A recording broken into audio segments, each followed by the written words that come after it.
Welcome to the second edition of the Funky Marketing Q&A. These are the sessions where different people from Funky Marketing team are joining me here to ask some questions from their standpoints, from the audience, from whenever, and to join me in discussions as well. So this week. I have my man Martin join me. Hi. Yeah, Adam, no worries.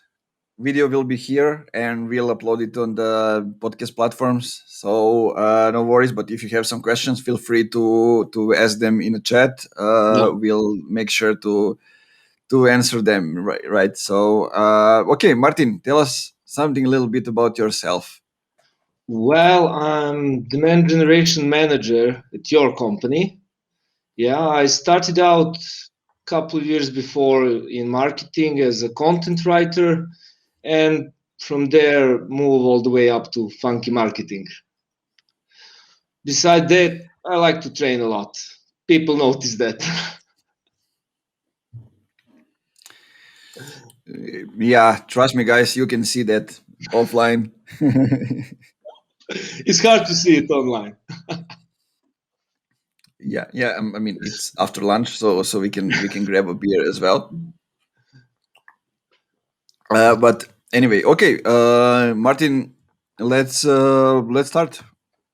Okay, well, the first question I got for you, you told us in your last interview that you noticed a market gap for B2B when you started Funky Marketing.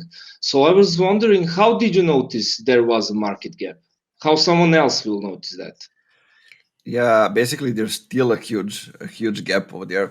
It's because I didn't target B2B companies right from the start. We started just going general. The When I left the company when I was working at, the everybody suggested that I go with lead generation.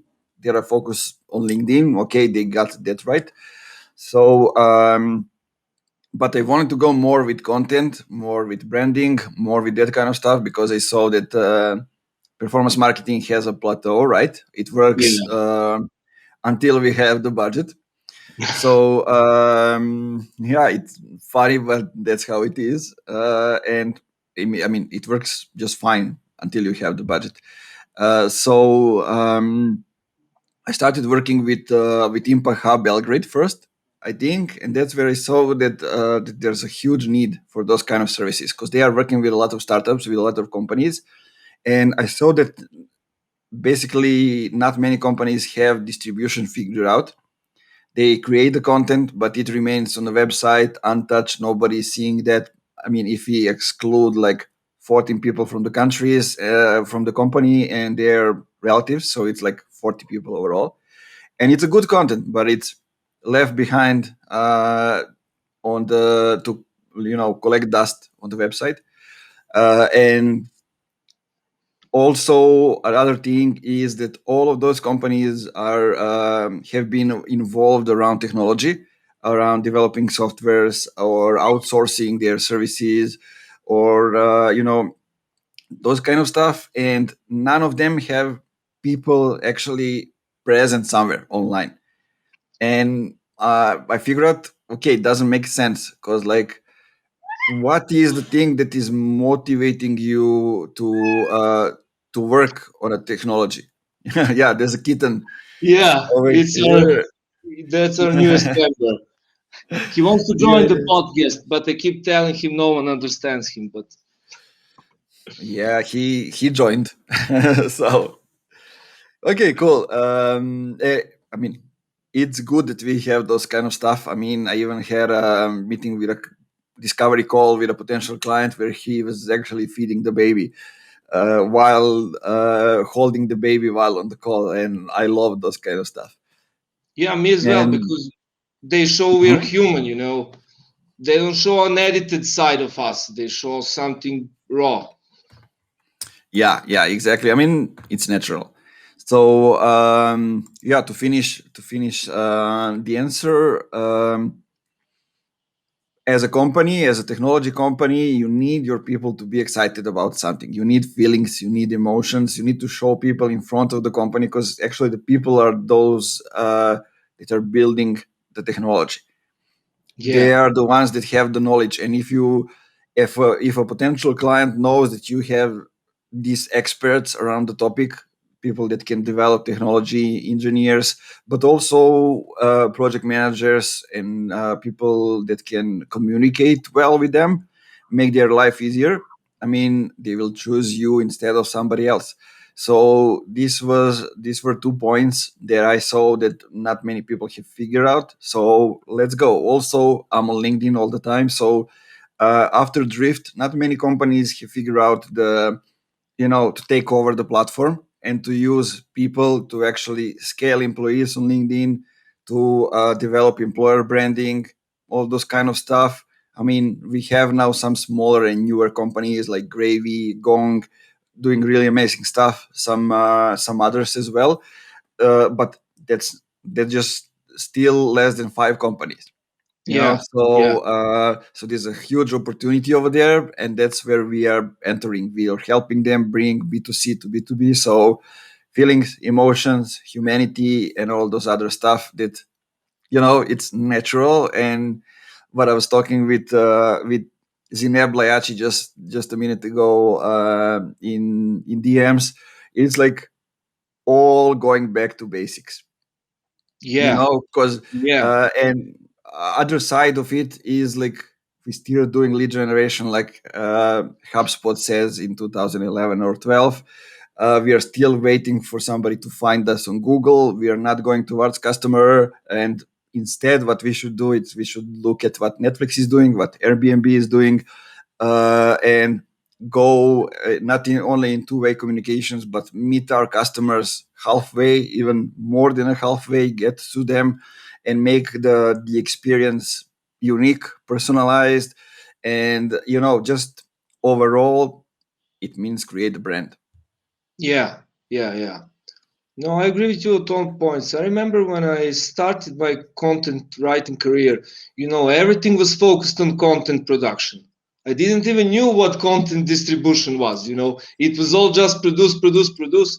Never mind anyone reading it because it was all for SEO purposes, so that people find someone on Google. But I kind of felt that there was no content for the audience. You can't write content for SEO only. You have to write it for audience on mind first. And that's when distribution actually works.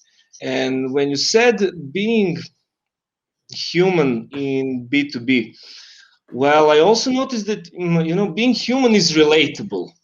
you know People can relate to that. People can't relate to Lord of the Rings, gods, monsters. We relate to other humans. Yeah, we don't relate to some abstract concept of some corporation.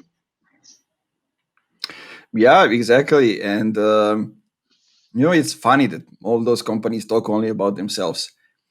When instead they have so many stories inside of the company. Imagine like a company with 500 people.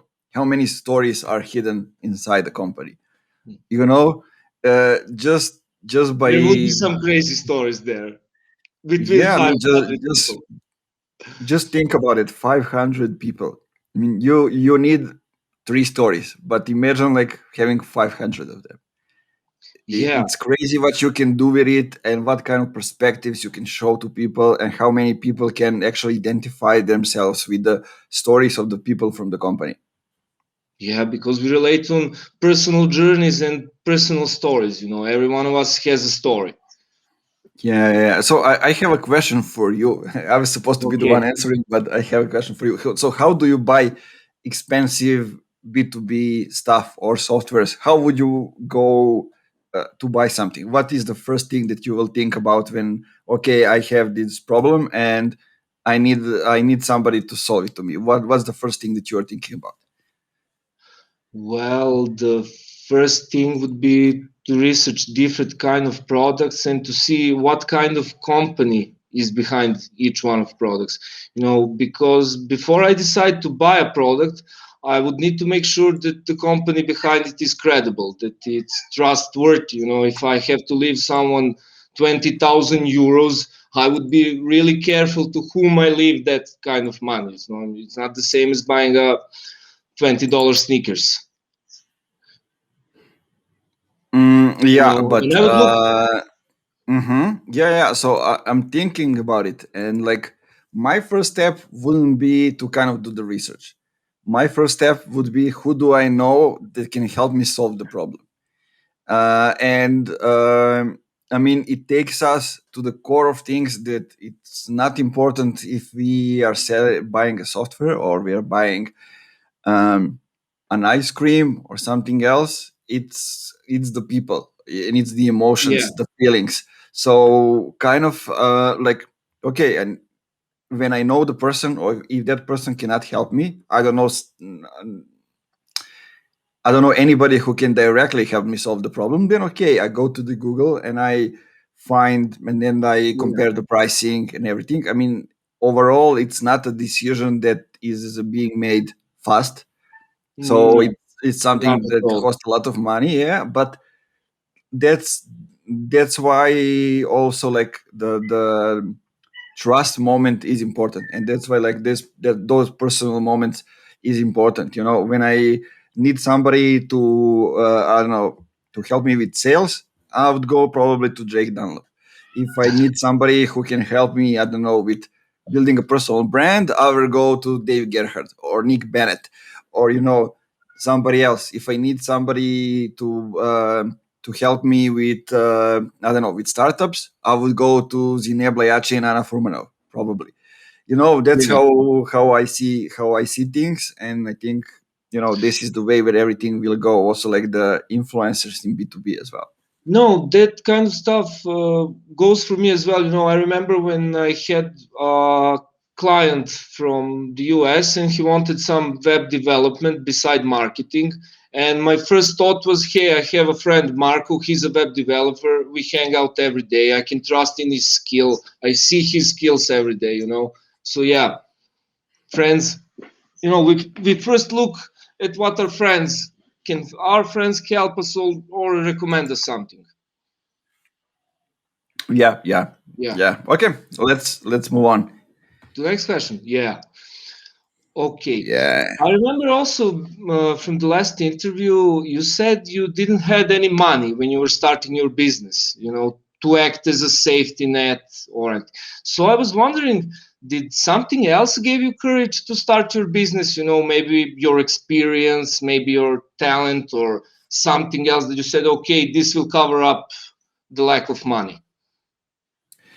yeah. Those were interesting times because I was having the wedding coming, and I was living outside of my hometown, so paying the rent on the apartment and everything. Okay, I had a fiance that was having a paycheck every month, but still I'm not somebody who likes to be dependent on the other people.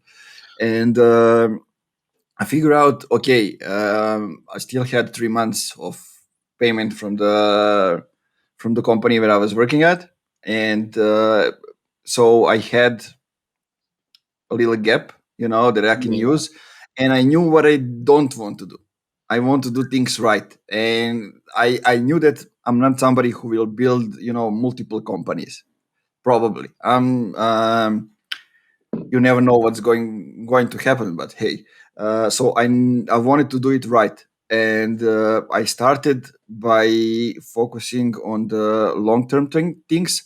So if I focus on the long term things, it means that my mindset and everything that I do is a long term. And I Yeah. even had a guy that started a company with me. Yeah. He didn't have that patience and wanted to get results immediately. So I mean, I get it. He has a kid, has a family, Yeah, we and all have expenses, and yeah, it yeah, yeah. So sometimes those pile up. yeah, I totally get it. But if I changed that at the times, I think we wouldn't have funky marketing as we have it right now. And Really agree. those kind of stuff.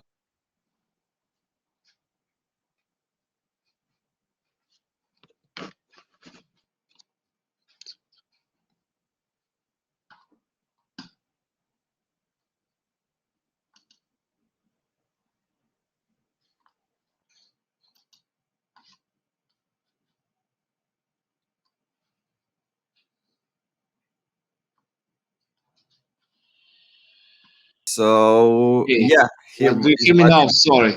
Don't Yeah, know yeah, what. yeah, it's okay. It happens. No worries. So yeah, that's kind of how do I see it. I kept talking while you weren't here, so That's just good.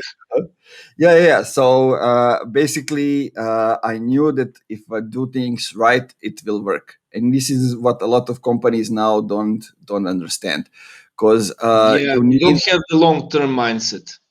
Yeah, I mean, we are making it just by focusing on the content, on the inbound, on brand, on giving real value, and that's it. Like back to the basics, as we keep repeating. Yeah, and content takes a long while. It's not direct performance marketing. Hey, look at my product. Hey, buy my product. Hey, we're done. Content marketing takes time. Someone reads an article, then goes along with his life, even for a couple of months before, hey, remembering something. Yeah. Well, when it comes to starting a business, well, I haven't started mine, but I I heard a great advice from someone who's experienced with starting a business, and that was if you were to open a business, let's say a restaurant, always remember that you need to have money to pay so that that business is running and going for 3 months before you say, hey, okay, this business isn't going. So you can keep it going for at least 3 months, even if there was no sales, no clients, no anything, before you can say, okay, this didn't turn out quite as I expected. Yeah, yeah. I mean, that's true. I got the first client before we were even registered. So in December, and I registered the company in January, mid January. So yeah, I that's true. I mean, we had just one landing page and one PDF of 34 pages, which is like a strategy with our examples and a follow up, 5 emails follow up, and that's it. Basically, offering people free PDF strategy that they can implement on their own, and also a chance to jump with me on a 50 minutes or it was half an hour. I don't remember, a free call when I offer them consultations as well. And yeah, that's how we started. And literally the first night we got the first client in Panhab Belgrade, and it happens that we were in Belgrade and they are in Belgrade, so they messaged, we saw that we were in Belgrade, can you jump to our office tomorrow? We think that we can work together, and that's how it all started. Yeah, I can't believe the company was only started in January. When I first joined you, it seemed to me that the company was there for like 2 years. That was the feeling when I first joined your company. Yeah, you, And you mean you mean I was there for 2 years. yeah, like you were there for 2 years. Well, my next question is about that. I remember the time when me and Ivan joined you, and I was wondering what made you select us. And what kind of things do you prioritize when you're selecting candidates for funky marketing? Yeah, look, like there was also a guy before you two.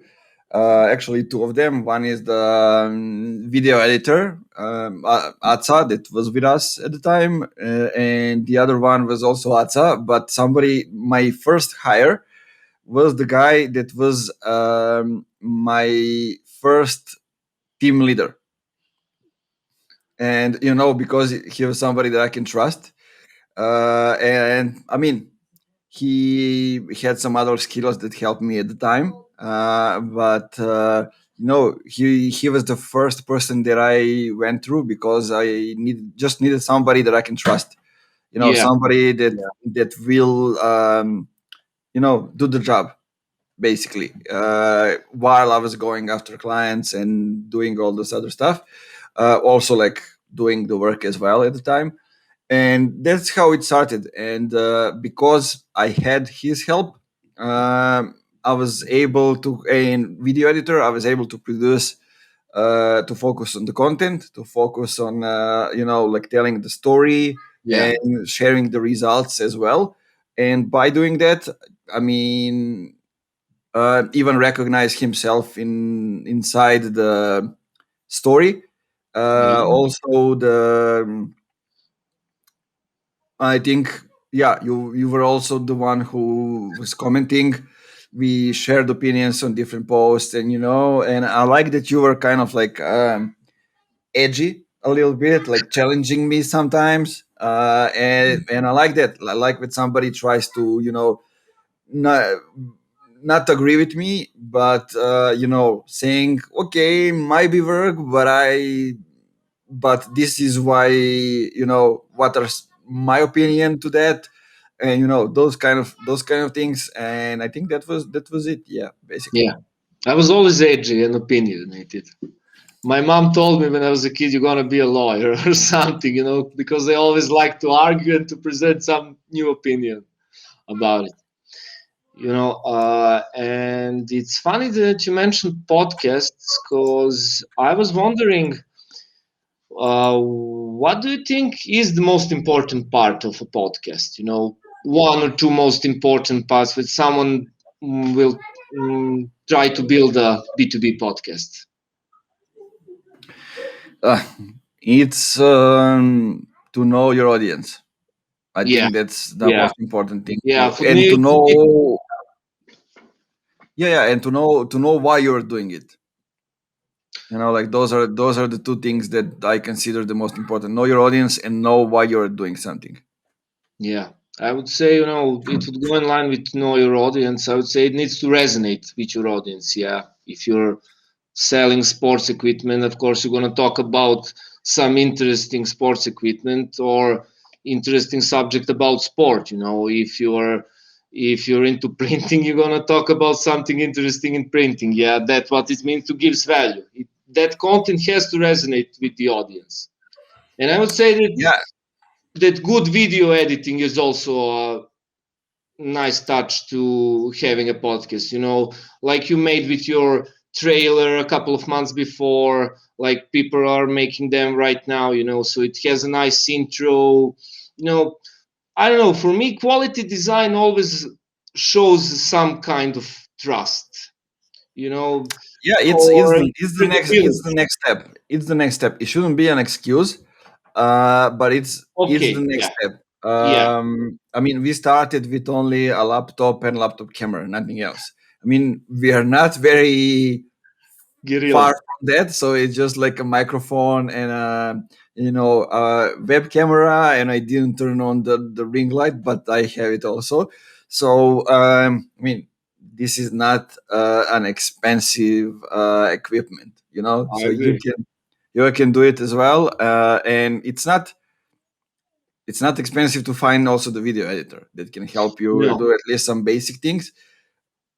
I wanted to But say yeah, also about that, there are really good video editors and video producers in the Eastern Europe, Serbian movies and Czech movies are known around the world, there's even a Czech school of acting, Rarely who knows that, but I once dated a movie director, so I remember. Yeah. That's what I want to say, yeah, video editing is the experience. experience. Yeah. Okay, Okay, cool. What cool. else do we have? Well, I was wondering, let's say someone started out some kind of B2B business, what would his first 3 months look like, How would you do it? Oh, Kalim, good to see Hi, you as Kali. well. Uh, So like starting B2B business, and Yeah, what should be like the first couple of steps? yeah. First couple of steps. uh, I mean, I always get back to the basics, you know. So it's um, get to know your audience. Who is your audience before you even decide what you're going to do? So it's going to be B2B, B2C, a product or a service. I don't know.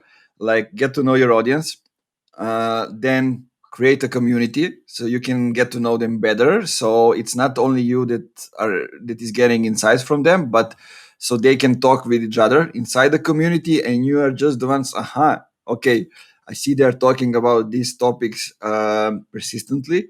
So there Yeah, must be a problem here. So if there's a problem, okay, let's come up with a solution. Then you keep listening. Okay, so we yeah, might need to create another product.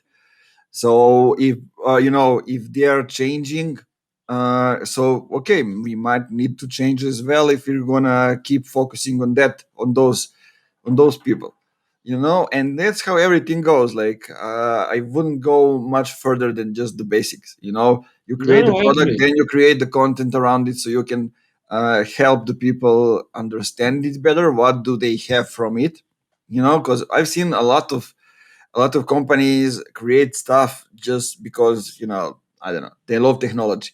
Okay, Yeah, we're going to use. I always use the example from the agri-tech startup that I was listening while I was the mentor for them, and it's like they met the farmer, and they put out their drones, and they were all up in the air recording the fields and everything. And so it's like wow situation, and then the farmer comes and he says, okay, we have those, let's call them drones or whatever, they're flying yeah, but around, and it looks awesome, because I didn't see them ever in my lifetime. So but what will they do for me? yeah, I don't understand what will they do for me, because they need to talk about like those drones can scan the ground, the fields. They can come up yeah, with things that they need to add to increase the fertility, all those stuff.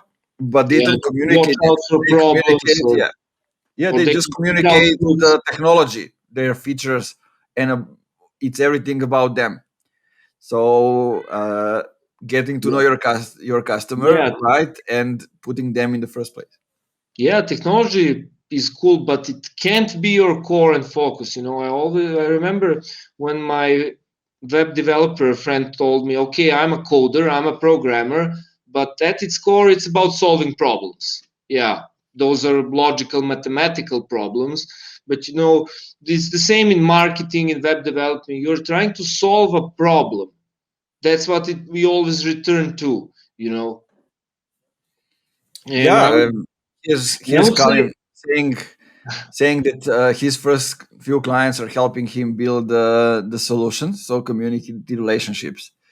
yeah, Yeah, and remember what we are doing. So we are working with a client to also kind of test our next product. So it's also a way of creating relationships. And before, while I was working in my first agency, we actually uh, created a startup with them. So with one of the biggest clients, we created a startup together, and I was a GM in the agency, and I was the CMO in the startup. yeah, So that's kind of getting it to the next level. yeah. And like you said, getting to know your audience. Even when I first joined, okay, not joined, but entered marketing, for me it was always about customer research and audience. I always start from there. Whether I'm writing an article, whether I'm writing a copy, anything, because if I don't know the audience, none of it will resonate. You can still have a great content, but if it's not for that audience, it won't matter. Yeah, It can still be perfect grammatically, visually, you know whatever, but if it doesn't resonate, and it won't resonate if you don't meet your audience. And I like your approach about building a community, because That way, when you build a community, you already know where to search for your customer pain points and questions. You don't have to research them all around the internet. You have already made your little community, and you only need to visit that part. You know, Yeah, I mean, you remember the story about funky marketing? Like, it was first a Facebook group, yeah. existing for 7 or 8 years. So that's how it all started. I printed out the T-shirts with funky marketing, and people actually bought them and were asking for more. So I knew that we have something here. We need to print more. Yeah, I want one as Yeah, well. yeah, definitely. With the new branding logo and everything. Yeah. Okay. So my next question is, you already talked about that we need to be human. Okay, we will skip that question. We already talked about why we need to be human in B2B. Okay, I got one question from a person a couple of weeks before, so I wanted to ask you here. How do you distribute content effectively? B2B content. With customers in mind again. Yeah, I mean, that's always a good question, but you need to know a couple of stuff before you do it and before you even write the content. So it starts when you write the content. So you need to know where is your audience, who is your audience, where are they, and what you want to do with the content. So if it's content made for sales, or if it's the content made for I don't know, for education, or it's the content made to get your customer, I don't know, from trials to being, regular customer, or is the content that will bring new email subscribers. There are many options there. So you need to figure out those stuff. Then you need to figure out also where you're going to distribute the content. So is it email? Is it LinkedIn page? Is it LinkedIn personal profiles? Is it Twitter? Is it Facebook? Or if it's like video content, will you distribute it as a video or as audio, or all those things? When you know all those stuff, then you can easily distribute the content. Yeah, Because you it easily plan becomes, it out. yeah, it becomes an obvious thing, and then you create the content with distribution in mind. So if you are recording the podcast, then you have a person asking questions, other person responding, so it's easier to chop off the pieces. If you're Yeah, writing because articles, yeah, you are also coming up with outlines with distribution in mind. So you have a topic and you have the outlines based on the topic that you want to tackle. So basically you are talking with clients in different stages in buyer's journey, by sharing different parts. So I that's agree with you. It's yeah. always good to start with distribution in mind, because I remember these couple of months when I'm writing content for our clients, it's way different because I already know how will I distribute it later. I'm a part of both process, so everything Mm, becomes much more smooth. You know, when I see content that wasn't made for the audience or for distribution, that was made only for sale purposes, that's where I have trouble with distributing it, with repurposing it, with making it clearer, with presenting it on a network. And I would say, when it comes to distribution, you don't even need to have to focus to all of the channels your audience is. You can only focus on your audience's main channel, one. you can only Right. focus on one. Yes, it starts with one, and then you can diversify it, because like the content you are creating for LinkedIn can also be distributed on Twitter. It just you just break it down into the smaller pieces. It's actually perfect, because the way you write on LinkedIn is actually uh, Twitter is a great uh, additional channel for distributing the LinkedIn content. And a lot of people from LinkedIn are right now trying to build their audience and personal brand and everything else on Twitter, because they saw that the content that they are creating for LinkedIn is Yeah. actually easily adjustable to Twitter as well. Yeah, and a lot of people are just screenshotting their Twitter Yeah, posts, that's LinkedIn posts. another thing. Yeah, That's yeah. something. At least he could have written it, not just No, I screenshot. mean, I liked it. That's okay. I just don't like to, to share all the time someone else's content. Yeah, That's yeah. it. Oh, okay. We have a Good. question. Yeah, from Jovana. Kawana is asking, is your opinion, is it better to have some content distributed on all social media that you are, or is it more suitable to make different each from each one? Let's say more proper for those media channels, because that they take more time, of course. Um, yeah, it can be the same content pieces, but just the tone of voice and the way they are presenting need to be different. Because if you write a content for LinkedIn, you won't be able to share it on Instagram. Let's say, you can share it on Twitter, as we just said, but in a different way. And I mean, we talked about it last time. I can repeat it. I like to use an example of Bruce Banner or every time, every single time, because he's like on is the same person on every channel, but on LinkedIn he is Dr. Bruce Banner. On Facebook he is just Bruce Banner, like a family guy. On Instagram he is Hulk. So and on Twitter he is like Greeny, and it's the same person, but he's presenting himself in a different way because he wants to be communicated with in a different way. On Facebook, we are communicated in one way. On LinkedIn, we are doing it in another way. On Instagram, we are again communicating through photos, through videos, again differently. And on Twitter is again another way of communication. Let's say we included Pinterest, like compared to Instagram. On Instagram, it's all faces, smiley faces, and everything. On Pinterest, the way we communicate is we chop off the head, because the head isn't important on Pinterest, and that's really how it is. Yeah, I would say it's also you should also include the amount of words you're going to use in different distribution channels. LinkedIn has 1,200 max characters. You're much shorter on Twitter where you only have 200 characters. Facebook and Instagram often come in the middle, and so on. Yeah, but let me give an advice. So let's say you want to present yourself on Facebook, LinkedIn, and Twitter.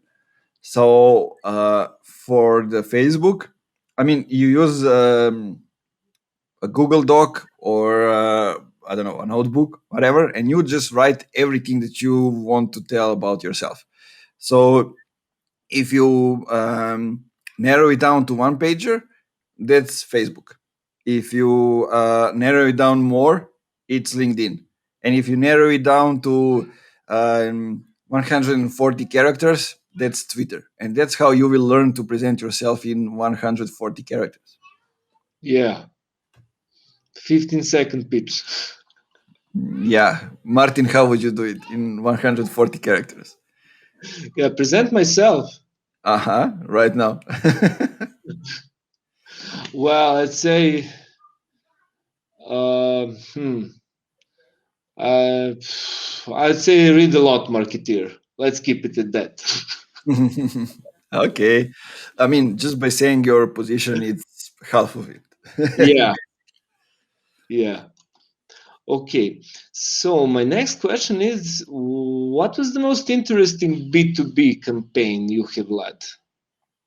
Yeah, or be a part of, not just led. Yeah, yeah.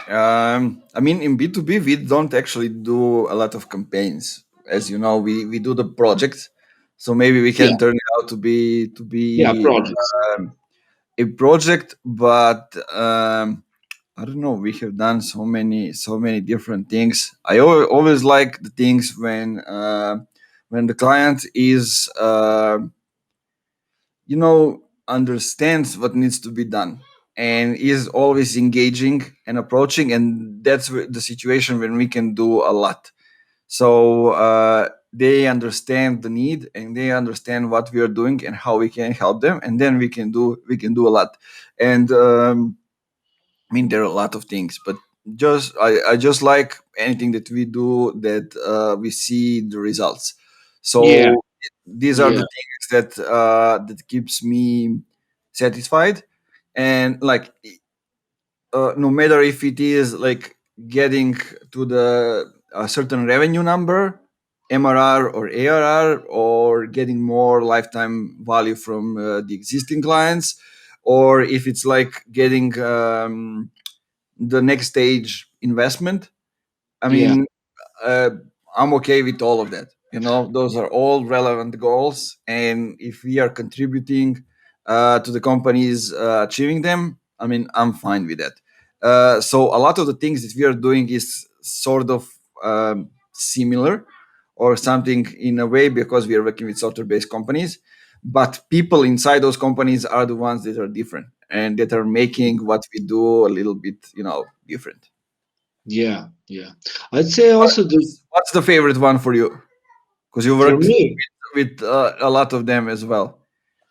well, I'd say the one where they're building a tool for accessibility analysis and for all those other for SEO analysis and everything else.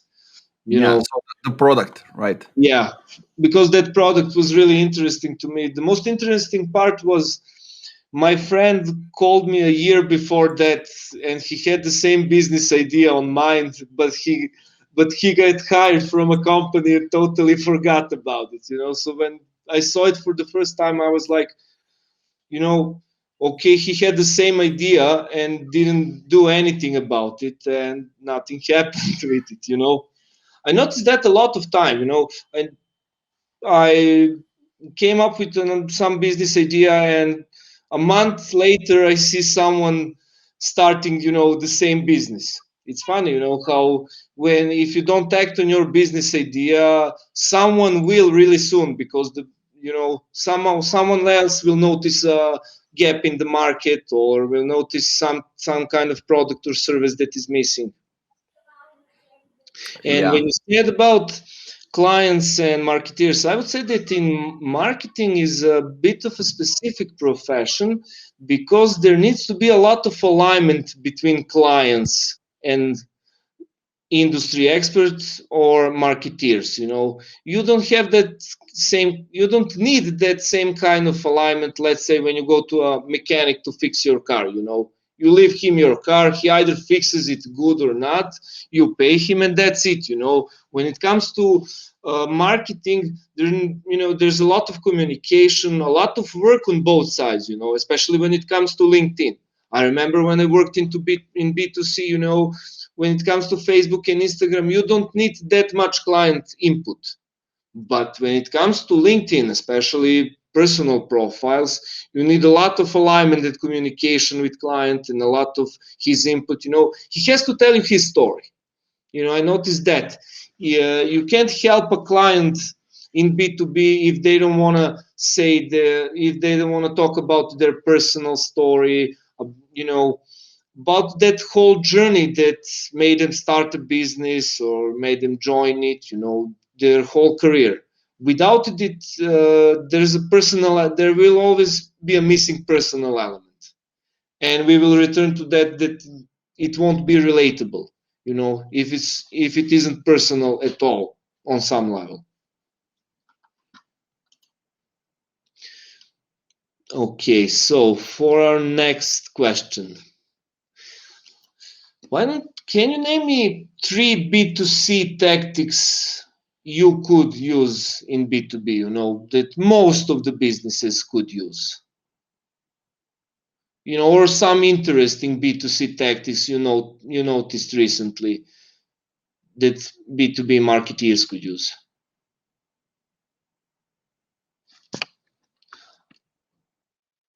I can hear your mic.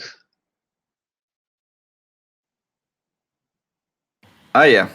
My nephew was loud, so Yeah. So definitely one of them is using feelings and emotions. Yeah, So the things that we yeah, already talked about, and this is definitely what we need to learn from B2C. I was saying a few months ago that I would say that we are successful and that B2B is starting to use B2C when like on a higher level. When I see the New Year's commercials like in B2C and B2B, that yeah, emotions and everything yeah, yeah, that's in them. So yeah, that's the first thing. The second thing is you know saying uh, Instagram is just for that type of post. LinkedIn is just for business. Facebook is just for family. Twitter is for activism or the news, those kind of things. Like being specific to a channel and based on that, not actually investing in other channels. Because like somebody who is creating a great TikTok content can go to LinkedIn and be the only one, and it will be noticed because yeah. not many people are actually creating that kind of content. So just by doing that, they will get the diversity and the attention and everything else. Like I always said, I would like to see I don't know, a plumber on LinkedIn, like Yeah. sharing the stories with customers. I would die to and somebody who is like funny. I would die to read those stories because there's so many things out there to unpack. So that's one, and the third one is how do you use advertising? Like, okay, you need to just go to LinkedIn for B2B, or you cannot use Facebook and Instagram for amplifying the content consumption. So you should use it only for the leads, and those kind of things. But those two platforms are actually the platforms where they're not sales first platforms. Yeah. So, and those are the things that people need to understand. So by doing B2C, people understand, uh, or we understand how the customers are behaving, how people are buying, how they are behaving.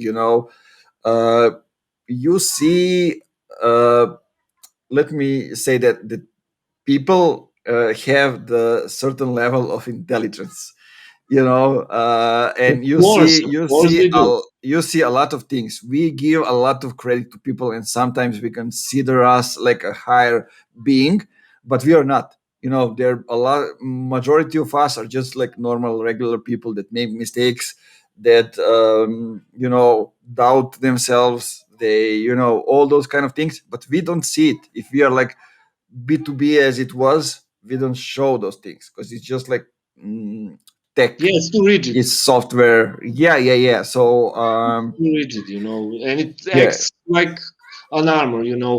Well, I would say when it comes to B2B and B2C, I'd say that you need to be a bit edgy in B2B. Maybe not too much, but you need some kind of edge because that will make you unique. You need to be edgy a bit in your content, in your whole branding. And what else would I pull from B2C is that sometimes B2C has really good branding.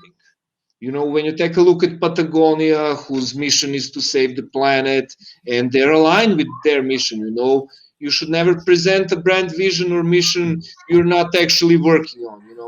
That's when it's just talk. And I would say that, branding in B2C is something we should, well, not imitate, but look at as nice examples. We yeah, all brand. know Nike, and we all know what Nike represents, and we all know what Mhm. Coca-Cola represents, and you never see Coca-Cola doing direct performance marketing. Yeah, but actually, Coca-Cola can learn a lot from companies like Netflix and Airbnb because they Oh, are okay. not going towards the customers, and No, no, in a way they still need to do two-way communications. They are doing some of it, yeah, but yeah. yeah. Their branding seems to be focused on the brand, not on the customer. I agree. Netflix would have more customer based branding. Yeah, yeah, yeah. So yeah, those are good things. And when it comes to being edgy, I think uh, it goes to both B2C and B2C, Of B2B course. and B2C. Of course, but people don't think they should be in B2B. It's kind of expected to be edgy in B2C, and people get scared when it comes to B2C. But being vanilla won't take you anywhere. You'll just blend in. Okay, it's a safe tactic, but I don't think it would pan out in the long term. You know, Yeah, yeah. Especially if you're starting, you need to to change perspectives. So yeah. especially if you don't want to be just a commodity. So, you often talk about not overthinking it. I thought about it, because I overthink it all the time. Well, not as much now, but so what would be some specific, steps when you say not overthinking? Let's say me, for instance. For me, it would be when I'm writing a copy. For me, not overthinking is just writing, the first or second draft. Then I'll edit it later and see if anything's missing. And I remember when I used to have a lot more writer's blocks before, because I overthought it. Now I don't overthinking. I just write the first thing that comes on my mind, and often it's great, that first thing. Yeah, let me tell you an example of how the company overthinks it. So you have the company, which is let's say 300 people, Yeah, using a random example. So and with 300 people, they have a marketing team, they have the sales team, they have the development team, and they have like the management. Okay, there are other people, customer success may be involved. Okay, but maybe not yet. So fast growing company, and what happens is, okay, uh, they grow up very fast, and because they did that, they think of themselves as a big company. Okay, so yeah, they don't look at the competitors who are always bigger, because the company that grew that much have the goals, to get even bigger and become somebody who will dominate the category, the niche, or whatever it is. And they forget that compared to their competitors, they are still small, and they yeah, need to act as a small company to be able to further develop and to kind of grow faster. Instead, they start implementing some management techniques and corporate structure inside the company. And what does it bring to the table? It brings that they overthink every idea that comes yeah, from any person. yeah, There is a multiple decision making levels even when they are not needed. yeah. So they are going and chasing perfection in every single piece of content. And what does it make? It makes them produce minimal level of content. So they Yeah. produce only the things that are perfect. Sometimes it's just one big piece of content per month, because they are overthinking it instead of going and see how things are performing and going well. Because, like, let's say marketing is something that doesn't need a lot of eyeballs on it when the decision is being made.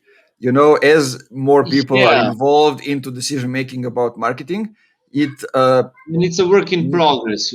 it makes the marketing more vanilla. Because Yes, let's say yes, we have one person, and it comes with, okay, I'm gonna do this campaign, and it's gonna bring something edgy, something additional. Okay, and then comes other guy. But what will the investors think about it?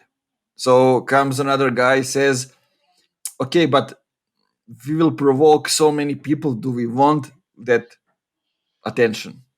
And comes the third one and say, you know let's make it a little less funny. and I can go further with that, but you get No, no, you get no. the point. It's the same in movie making, if you and it's the same in music, the more you try your song or movie, the more you're making your song or movie to be liked by many, the more vanilla it's gonna be, and the less it's gonna actually move some people. I remember a quote from Japanese poetry. It went something like this. It's easy to write a song that will be loved by many, but it's hard to write a song that will be loved by a few. You Yeah, know, yeah, well said. well said. Well, let's see what kind of questions more I can ask you. So, what would you consider the most important skill for a B2B marketeer? ah, we are again understanding the customers. Yeah, That's and but let's go further than that, like seeing the big picture. And you're seeing the big picture if you are in the trenches. So by doing things in the dirt, that's how you see the big picture, not by being a strategy consultant, outside of the company. It's by doing the things, specific things. That's how you see where the things are going. Because like if you're on social media in the trenches, posting, commenting, that's how you see what gets people excited. yeah, Not by just overlooking things, being on the meetings, and those kind of stuff. Also talking with customers. Those are the skills that you need. Also, related to overall for the marketing is I always say knowing how to write. Knowing how to yeah, write is a skill that you need. You may not um, have some vocal skills, or you don't look nice, but knowing how to write will do so many good things for you, because if you know how to write a good copy, if you know how to say something in using as few words as possible, you will know also how to use that in some other parts of marketing or yeah, in the job that you yeah. are doing. No, for me, it would be copywriting because, at its core, copywriting is crafting a message that will resonate. And it includes everything. It includes knowing your audience, what words you select, and you can apply that mindset to everything. Well, I was a copywriter in first, and now when I'm designing something, I always remember that part. What message am I trying to convey? That's really, really important in any kind of marketing. Yeah, yeah. Cool. Like Oh, that. What else do we have? Any more questions? yeah. Uh, what? How do you do customer research? I was interested but really practical steps. How do you research a customer? Do you go on LinkedIn, take a look at their profiles? Do you visit Reddit or Quora or something? Well, it all depends. Okay. Let's see. Um, I check all of it. Uh, all of it that you are saying, but also listening to the podcast. This is the new one that didn't exist before. So listening to the podcast is one of the most, um, I think, one of the best things that we can do today, because a lot of CEOs or decision makers have been on any podcast right now, especially startups. And if you go into that, you can see a lot of those things, because they are sharing also things related to their private life, also things related how did they get to the point where they are, how are developing things. So yeah, I would add podcast. And I also, if they, I like to see if they have like, okay, from some business related things are something that is a must. you need to go to Google, you need to go to their website, you need to go to the blog, you need to go to see their personal profiles and everything, also checking what they are tweeting, because a lot of people Yeah. are when I was doing sales for a couple of months, we closed some deals just based on that. A guy was talking Yeah. about basketball on Twitter, not because we were talking about business on LinkedIn. Yeah. So that, and what else? Personal blogs, if they have it, if they're sharing things on a daily level, that also helps a lot. Yeah, those are kind of the things. I also check with whom they are working with. If they're, yeah, basically that. Have Also you done for that for for before? us, also for us is important if um, if we can figure out how is the culture inside the company. So we look at Yeah. if they have people who are active on social media, if they are freely sharing things, if they are actively working on their personal brand, if they have the well defined brand as well, because you can see those things easily. Yeah. And yeah, Yes. those are kind of the things that we are seeing. Also, if they have the budget, is Yeah. also the important things. But we rarely go towards clients; they come to us. So I would turn the conversation to answer Kalim's question. Okay, sure. What are some things you have done in the education to create the right expectation for clients? Okay, so um, based on what I said, they come to us. So what we have done is we create the narrative that we are the ones changing the B2B industry. We are the ones that are ending the wrong way agencies are doing marketing. So just posting on social media and doing basic advertising, which is equal to not doing anything at all. Also, we have the team which is further expanding. So we allow the potential clients to get to know us as people, not only me as the CEO, but also you guys who will work with them closely, and also sharing results, sharing the things that we there are a huge stop for us. So sharing the things when we decided to stop working with clients, the things that we don't tolerate, the things that we are different and the way we are different. And we are talking also a lot about what are the companies that we want to work with. So those are kind of the things. Also sharing, our roadmap. How did we get to the certain MRR, or how we are going to expand it? Also holding us accountable for those things as well, and it creates trust.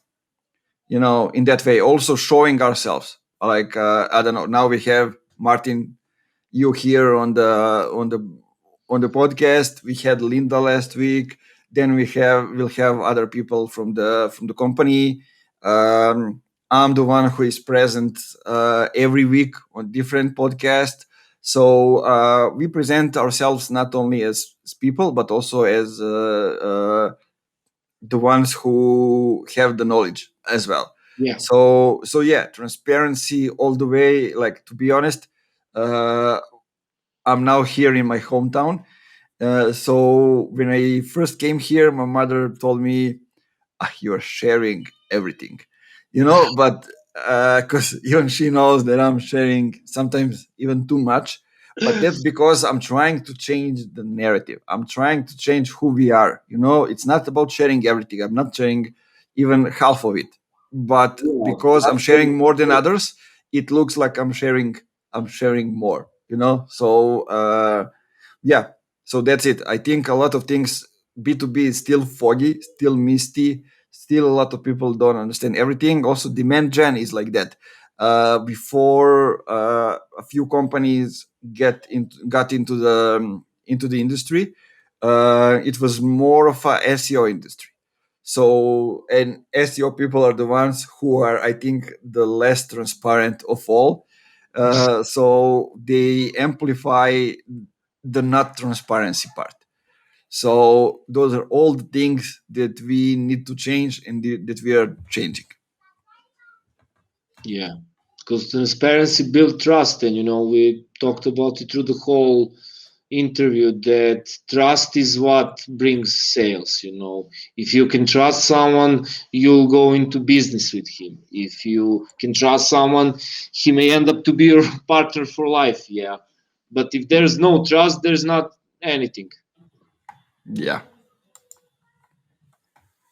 Okay, so I think I'm all done with questioning my CEO. Cool. This was a long episode, but we tackled a lot of stuff, and um, We had a cat. Kalim and others were involved.